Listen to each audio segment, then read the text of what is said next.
Coming up on the Inside Indiana Business Television podcast, we take a deep dive into a multi-billion-dollar bank deal. We spotlight a high-tech social platform for Indy restaurants, as well as a throwback option for diners in Plainfield. The Boys and Girls Club of Indianapolis details future goals.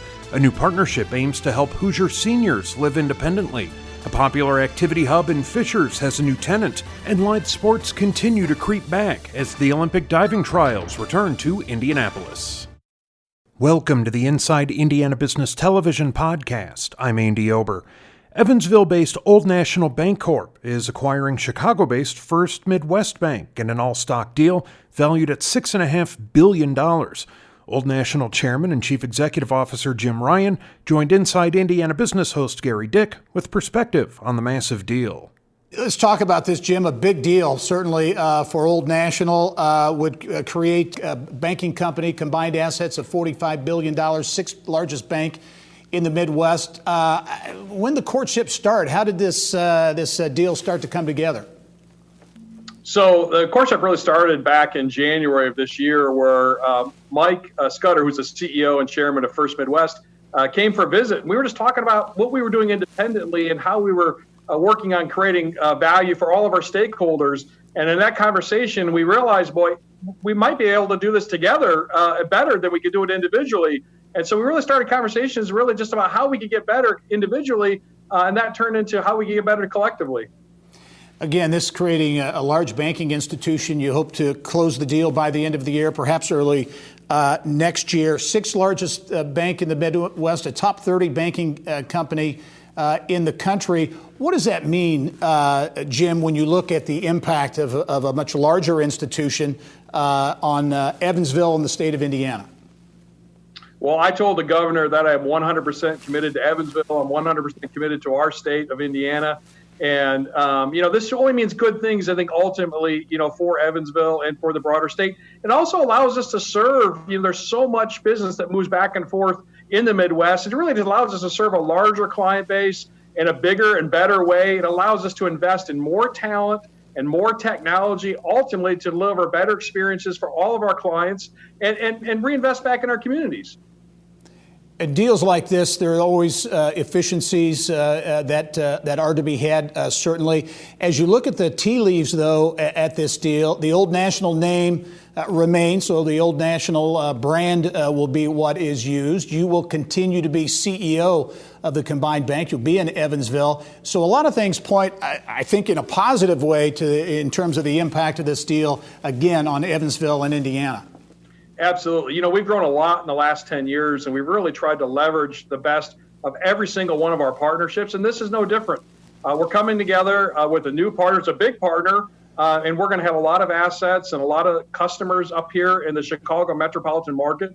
But we'll leverage those across our entire footprint, our entire franchise, and only serves to strengthen our company. This year we're going to turn 187 years old, and I see it as my job is to make sure we're around for another 187 years. Yeah. What does this mean for the bank? Because you're adding what would be your largest market, certainly in Chicago. You're throughout Indiana, multiple states, but to Chicago, a very large market. What does that bring to the bank? Well, if you look at the GDP, it's pretty phenomenal in the size of this market, right? The numbers of small businesses that are here today and that open each day. If you look at the household wealth, it's pretty phenomenal. And it's the best in the Midwest and one of the strongest markets in the entire country. And so for us, we have a significant presence. And some of our largest operations today are in Minneapolis and Madison and Milwaukee. And so this really just helps tie our legacy footprint of serving Indiana with our newest markets in Michigan, Wisconsin, and Minnesota. So we're so excited to really help fill in. The picture's worth 1,000 words, and for us, this really just fills in a pretty significant gap we had in terms of our footprint and franchise. Yeah, any particular segment of the bank to benefit more on this, the commercial lending segment, any particular segment of banking to really benefit from this combination? Absolutely. We do a few things better than they do, and they do a few things better than us. And one of the things they do pretty well is they have some real niche businesses particularly in the commercial space. And I think we're going to be able to leverage those across our entire footprint and just be better experts in some of those businesses. We're also going to have one of the 7th largest wealth management platforms with more than $30 billion in assets under management when we put the two companies together. And so we're really excited about delivering a better wealth management experience for all of our clients. Yeah, we only have about 20 seconds left, Jim, but closer to your home in Evansville, Southwest Indiana, a lot of momentum there. Massive expansion continues at Toyota, Berry Global, a lot of things happening close to home that you got to be pretty happy about. That's fantastic. I think this is a part of that success story of Southwest Indiana. And what I'm really proud is all of our leaders have come together, both on the public and private side, to really turn out. And Talent 2025 is a big initiative for us. How do we make Southwest Indiana a better part of our state? And how do we make sure that everybody shares equally in those opportunities? All right, Jim Ryan, the chairman and CEO at Old National Bank, a big merger deal with First Midwest. Jim, thanks for joining us from Chicago. Look forward to seeing you soon. Eat Here bills itself as a one-stop social discovery platform for food and restaurants that provides instant recommendations for diners in Indianapolis. Bradley Hauser came on the show to detail how the high-tech service works. As mentioned, 2015-16 was really when things launched. The idea continues to evolve. Talk about the business model, if you will, for Eat Here. Yeah, absolutely. So we wanted to create a one-stop social discovery marketplace for food and restaurants. We wanted to make it more convenient for people to find things that they're food. We wanted to be able to connect locals to the restaurants that they love, but we wanted to just make it really easy for people to discover. So, we took the idea and ran with it, and we're continuing to make iterations on it and grow it as things evolve over time. Yeah. So this started basically as a social media concept, I guess, evolved into the web. And now there's a text function that is really the newest thing that I know you're very excited about. Talk about how this works and how this opens up the opportunity to expand this concept beyond Indiana. Absolutely. Users and with social media just being a crowded marketplace, things are missed. So we wanted to make the conveniency of people accessing restaurants more reliable. So we created a service that basically is a phone number that allows you to text. So you remember Chow Chow back in the day? It's literally similar to Chow Chow for food. You can text a number, you can get instant automated restaurant recommendations on demand straight to your phone. And this concept, I assume, has taken on some added significance with the pandemic. Talk about the impact the pandemic has had on the business. Absolutely. So our demand has grown. We've known that we had a place in this market since we started. We get tons of user feedback, tons of restaurant and business feedback on how people are directly coming in from our suggestions to the restaurant. So with the pandemic and locals trying to reconnect and restaurants trying to reconnect with locals, this is the perfect time for our business and the perfect time for our tech service to be able to exist and to fill a void for a lot of people. Okay, this is a subscription service, so you make your money on memberships or subscriptions. Talk about how that works. Yeah, absolutely. So we have a growing array of content that we're covering. So restaurant openings, closings, lists, things that people need to know about food and dining locally. So with that content, we've been able to basically grow a large audience that depends on this information. So through that, we've been able to create a subscription that's $6 a month for our premium members. It gives you unlimited access to our content.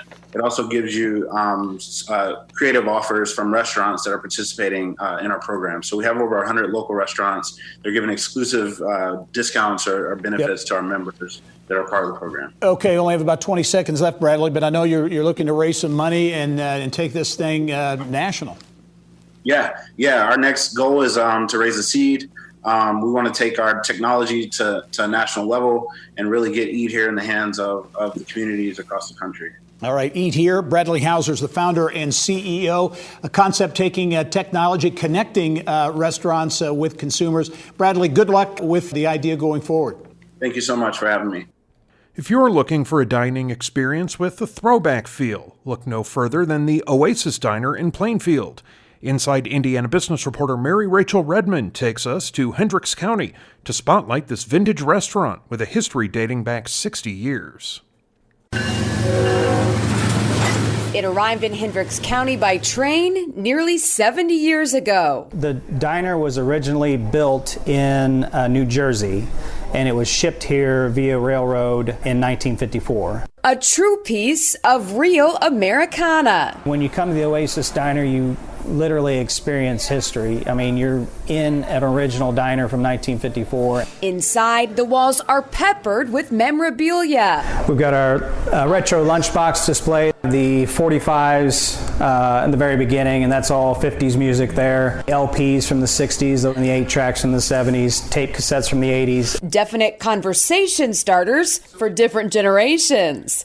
Now, when you have kids come in here, let's say that are born after 2000, right, do they know what any of this stuff is? Well, if you notice, I have a little iPod up in the top right corner, kind of a little joke that all this music now fits in that little iPod there. The Oasis Diner is unique because except for 3 or 4 years when it was shut down, it's always been in business. So there's so many people here in this community that remember the diner from back when they were a kid, and that's why we try to tell the story of the diner through different decades. Since acquiring Oasis in 2014, longtime Hendricks County resident Doug Huff has helped restore the diner to its former glory, relocating the historic structure to its current location in downtown Plainfield. And we did all new countertops and reupholstered all the booths, but everything else is original. Now to the most important part, the menu. The top seller, a Hoosier favorite. Well, our most popular menu item is our tenderloin sandwich, and we hand cut those here and hand bread them to order, and so it's as fresh as it possibly can be.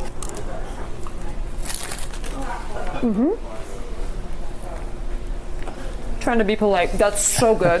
Oasis also serves breakfast all day, from your classic biscuits and gravy to homemade cinnamon rolls. Sure, yeah. They even have locally handcrafted sodas. They're all naturally sweetened, and they have a much richer flavor. And we do a lot of the old flavors. We do red cream soda. We have a special root beer that's made exclusively for the Oasis Diner called Butterscotch Root Beer that's really popular. But perhaps more than anything else, it's the feeling you get while you're there that keeps people coming back to the iconic Plainfield Diner for more. When I see people outside taking pictures of the diner, that makes me the most proud, just to know that we have an iconic landmark here that people want to remember. If they're willing to take a picture of it, it was a special visit for them and something they want to remember. So that I think has the most meaning to me. Mary Rachel Redmond, Inside Indiana Business.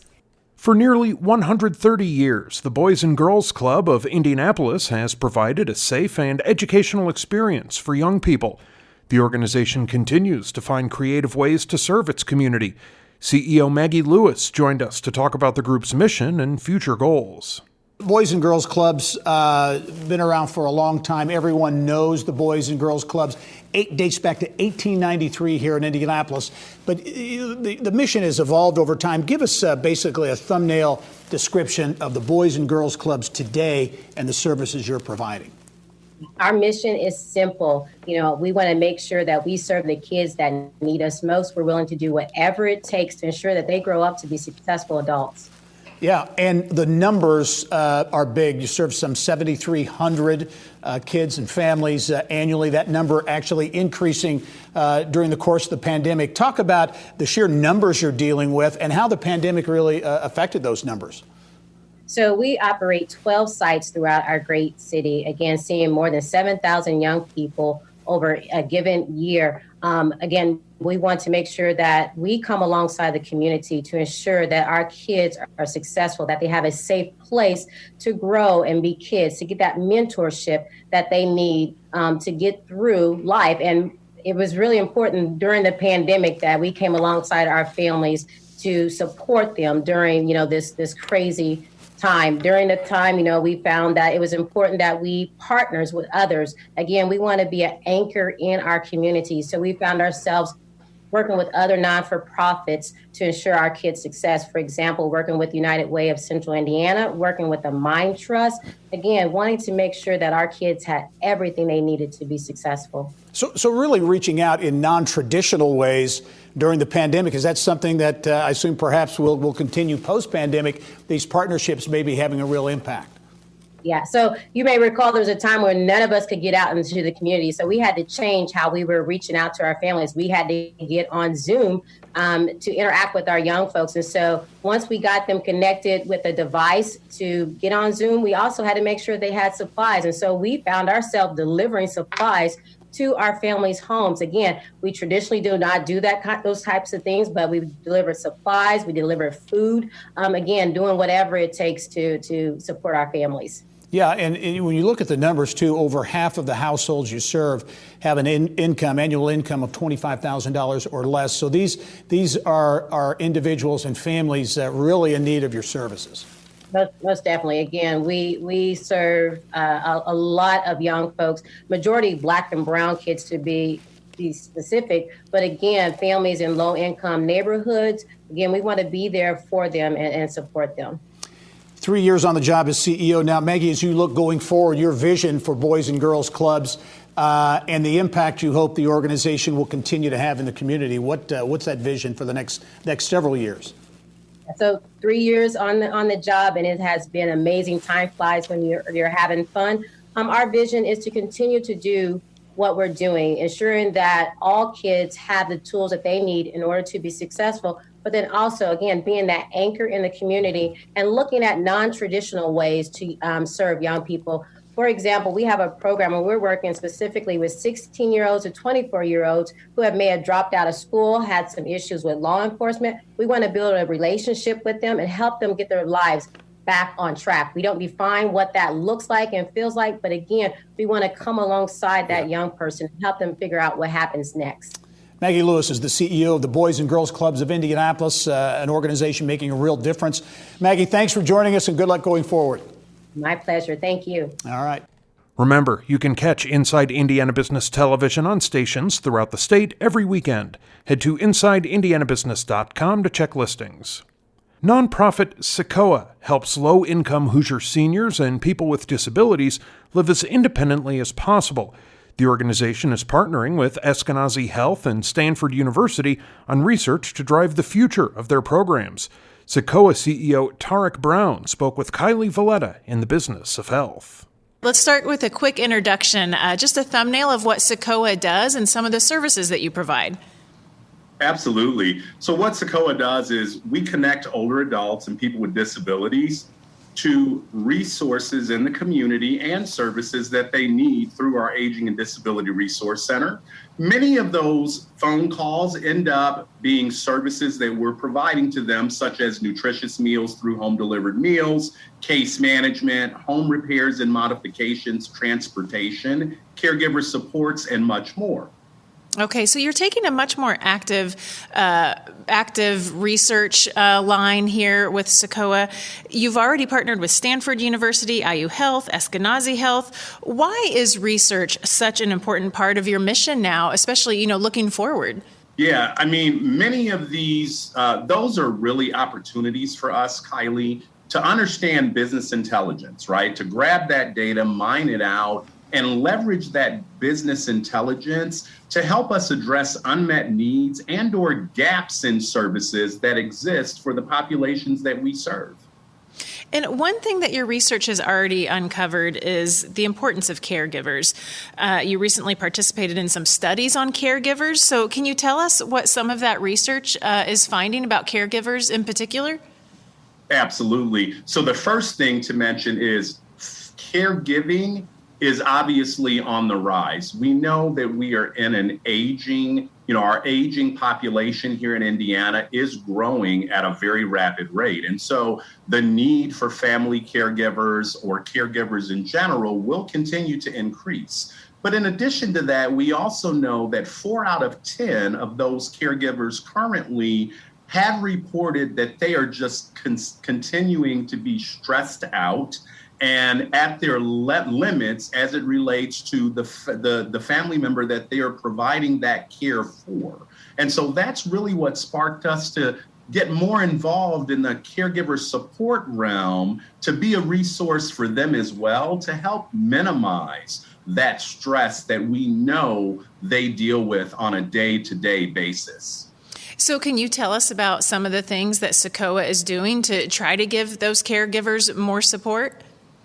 I absolutely would love to. So there are two examples that I'll mention here with you today. The first is a dementia grant that we have through the Administration on Community Living. And it's SECOA, a few other area agencies on aging, as well as IU and Division of Aging here in the state of Indiana. And this is really looking for those individuals who are Medicaid waiver participants with an Alzheimer's or dementia-related diagnosis, working to help strengthen their caregivers that they've got. And it starts with an assessment that kind of identifies a baseline of where that caregiver's stress level is. Is it low, moderate, or high?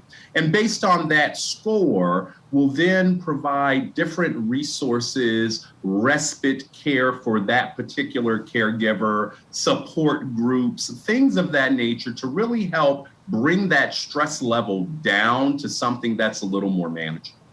The second thing that we've done is last December, we began utilizing an assessment for caregivers through our Care Aware department, which is our caregiver support arm of SECOA. And TCare is an assessment as well that's done for family caregivers to do the same kind of thing, to tease out and determine where that stress level is currently, and then to be able to provide some great resources and some solutions to that caregiver to help reduce the stress that they are feeling and dealing with every day. All right, sounds like two great programs. One thing we also need to mention is that you are the new CEO of SECOA and also the first African American CEO. How does that help shape how you lead SECOA? Yeah, I think that's a great question, Kylie, and thank you for that. You know, I think it helped shape how I lead SECOA. I hope that it demonstrates outwardly that our board of directors in this organization is very committed to having a great lens on diversity, equity, and inclusion that allows us and allows all people in our service area to know they have a resource here at SECOA that can help strengthen their quality and quantity of life and hopefully improve the independent living that they have enjoyed through their aging years. All right, and Tarek, just a few seconds left. I mean, caregiving was hard before COVID, even harder during the pandemic. These caregivers are facing even new challenges, right? Yes, they are. The stressors of caregiving is really exacerbated, right? Through COVID, each individual, and I think about a few of my friends who are family caregivers of their mom or dad, and through COVID, they lost jobs. Children were not in school. And so you can imagine that they're dealing with the stress of just caregiving as a whole, but also you've got those other stressors that they're dealing with as well. So it really has been exacerbated. And so, for caregivers, we obviously want them to know we're here as a resource as well. We do a lot of friendly visiting calls or friendly telephone calls to our clients. Hopefully caregivers as well could be part of that, just to let them know there are resources available to help them with this incredible lift that they have on them each and every day. All right, Tarek, some really good points. Thanks for being on the show today and telling us about it. Thank you so much. Hub and Spoke, a unique mixed-use space in the heart of Fishers, has a new tenant. The city's Parks and Recreation Department has moved there and is expanding its portfolio to help Hoosiers gain skills in science, technology, engineering, and math. Hub and Spoke founder David Decker joined us to talk about how the move could boost Indiana's workforce. Hub and Spoke is a unique concept. Give us really the business model, if you will, and what Hub and Spoke is all about.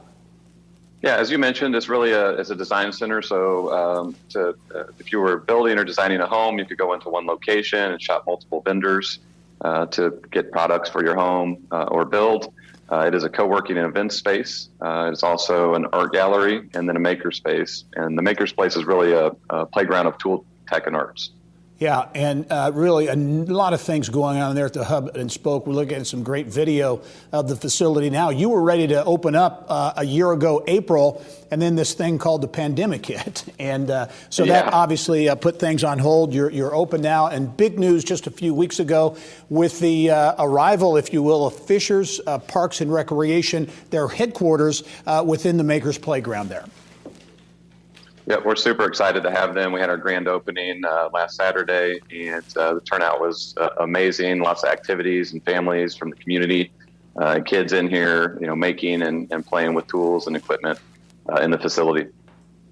We'll talk about, because Fishers Parks and Recreation delivers traditional things that any Parks and Rec department would, but they're really extending, going out of their key delivery zones, if you will, to do a lot of different things. Talk about this Maker Playground and how it will connect with the community in a number of ways.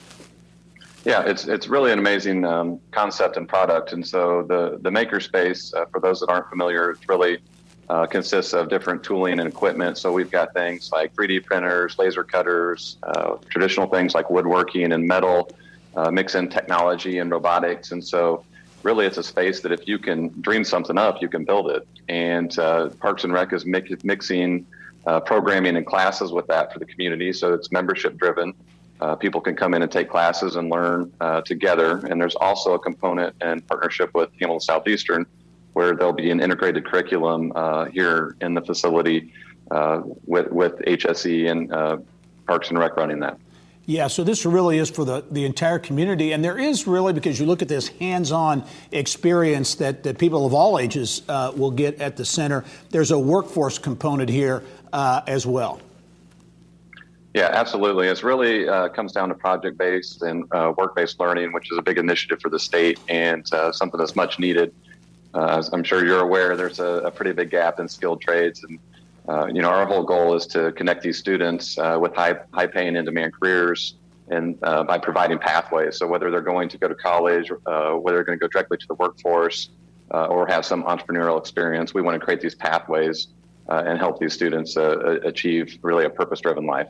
What's been the early reaction? It's a phenomenal facility, really a lot of neat things going on there. What's been the reaction in the community so far?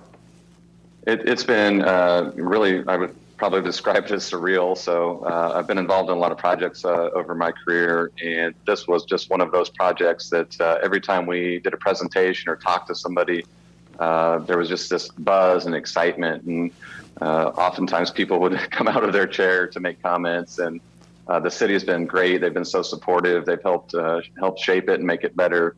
We've got a lot of good partners, and between the developer, On Point, and Meyer Nation Construction, it's just been a tremendous project, and the community support has been absolutely fantastic. The big focus, a lot of people talk about STEM, science, technology, engineering, and math. You add the A word, arts, to that to make it STEAM. So is really a focus there is a little bit more broad than just straight STEM.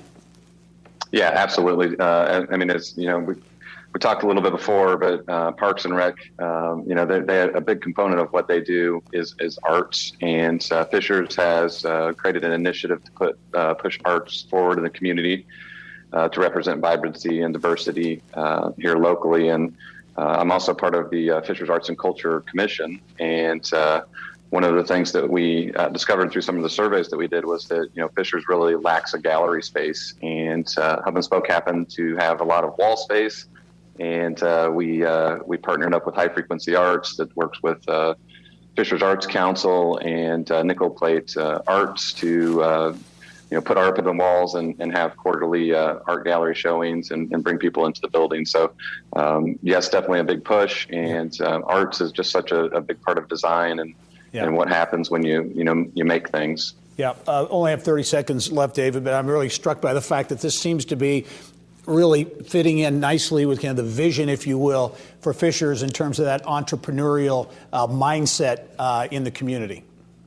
Yeah, it really, to me, dovetails spectacularly with Fishers' mission of becoming a smart, vibrant, entrepreneurial city. So it's definitely entrepreneurial. We have not seen anything like this project anywhere that we're aware of. It definitely adds to the vibrancy, and it is smart in the way that the city was able to partner with private industry in the school system as well. Yep, very good. Hub and Spoke, another unique development in Fishers. David Decker, the founder at Hub and Spoke. Appreciate you joining us. Good luck going forward. Look forward to following the story there. Thank you. Thanks for having us, and thanks for all you do for Indiana. And finally this week, for the 7th time, Indianapolis will serve as host of the U.S. Olympic diving trials. Athletes will be competing for the chance to represent the United States at this summer's Olympic Games in Tokyo. USA Diving President Lee Michaud spoke with Bill Benner on Inside Indiana Sports. It's a pleasure to have Olympic sports back in Indianapolis. The trials, again, have a long history at the IU Auditorium. I believe this will be the 6th time since '84. And again, you as an organization, you personally have to be very excited to finally being around to selecting the Olympic team. Not just the Olympic team, but just getting back to competition for our athletes has been something that we've been waiting for so long. But this is really our moment, right? This is the moment in the sun where we really shine, and we are so happy to be continuing with that tradition here in Indianapolis. Now, I know there will be some public viewing. I believe you're working with the Marion County Health Department, approximately 700 spectators. But again, always a thrill to be at an Olympic trials in Indy. We were concerned at one point there wouldn't be any spectators at all. So to get 700 folks in the house, and I promise you, all the athletes love to dive in front of a crowd. So it is really thrilling for us. Talk about our prospects. Again, we have some definite Indiana connections. David Bodiah, who's won 4 Olympic gold medals. Steele Johnson from Indy. His former synchro platform partner, Michael Hickson from IU. And so we have some local ties. We have great talent and great ties here to Indiana. Our team is really strong this year. We're very excited about it. The Indiana connection is something that it's really something, because we've got 4, because you didn't even mention Sarah Bacon, who comes from this area, who was recently the silver medalist at the World Cup. And we've got 3 or 4 others that have a chance to not only make the team, but potentially medal. And then, of course, David Bodiah, one of our most honored athletes in Olympic history. So.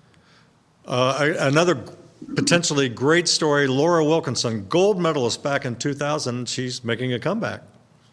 She is, with 4 children, and at the age of 42. And as I understand it, have not seen it yet, but diving like a house on fire. So incredible story, wonderful spirit. She's a great ambassador of our sport. We look forward to what she's going to do this week. Lee, you're a former All-American at the University of Michigan. You were in, I believe, the private sector before you decided to come to USA Diving. Talk about that opportunity and your leadership and what you hope to accomplish with USA Diving. Yeah, thanks for asking. So I did. I disappeared from the diving world for a long time. I graduated from Michigan, took my degree there, and went and found business. And it was a time in my life where I really wanted to go out and achieve things on my own outside the sport. It had been my growing up, my world for so long that I went and did some things. And then when the opportunity came about that I could come back to our sport, give something back to it, hope to develop, we went through a rough patch. USA Diving had its moment where it was difficult. And now we really are on the rebound. I really feel good about where we are at this moment after the last difficult time that we had, 24, 36 months or so. Let's talk about safety and protocols, and we got about a minute left. Talk about safety and protocols once you get to Tokyo, a very obviously dynamic situation. I saw the other day that the Australian softball team has already arrived, but how are you handling that as an organization? I'm sure you're working with the United States Olympic Committee. Yeah, we were the test event. So recently our World Cup was in Japan, and it doubled as a qualifier. So we secured Olympic spots at that World Cup event, and we had the practice of what their protocols are. So our coaches, our athletes, our medical staff have all been through that in the last month. They bring it back here. We're going to continue with that same exact protocol here in Indianapolis so that we can carry it forward when we go back to Japan here in about 6 weeks. Well, certainly, again, diving, one of the premier Olympic sports, always has great television ratings. And we certainly wish you and the team that you're about to select all the best in the next month in Tokyo. Lee, thanks for being on the program. Thank you. I could not be prouder of our athletes, and thank you so much for having me on. That wraps up this week's Inside Indiana Business television podcast. Remember, you can find all of this week's TV segments, as well as the top business news from throughout the state, at InsideIndianaBusiness.com. While you're there, you can also subscribe to our platform of free e-newsletters. This is Andy Ober for Inside Indiana Business.